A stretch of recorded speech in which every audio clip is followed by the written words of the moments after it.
विनापरवाना म्हशी पळविल्या, दोघांविरुद्ध गुन्हा दाखल। मार्केट यार्डमधील गेट नंबर 2च्या आत भुसार गल्ली सार्वजनिक रहदारीच्या ठिकाणी विनापरवाना म्हशी पळवल्या दरम्यान म्हशीची धडक बसल्याप्रकरणी दोघांविरुद्ध जेल रोड पोलीस ठाण्यात गुन्हा दाखल झाला आहे।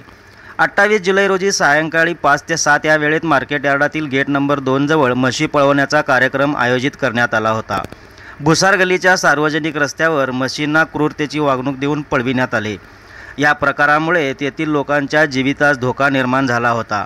म्हशी पळवत असताना तेथील एका व्यक्तीला एका म्हशीने धडक दिली। धडकेत नारायण नागा साठे वय वर्षे 60 राहणार बाळीवेस वडार गल्ली हा जखमी झाला। या प्रकरणी पोलीस कॉन्स्टेबल आसिफ मौला शेख यांनी दिलेल्या फिर्यादीवरून भारतीय न्यायदंड संहिता कलम 223 125 अ 3 5 सह महाराष्ट्र पोलीस अधिनियम क्रमांक 135 सह प्राण्यांना क्रूरतेने वागविण्यास प्रतिबंधक अधिनियम 1960 चे कलम 11 प्रमाणे गुन्हा दाखल झाला आहे। किशोर ज्ञानेश्वर सरवदे राहणार जोशी गल्ली रविवार पेठ व म्हशीचा मालक अशा दोघांविरुद्ध गुन्हा दाखल झाला आहे।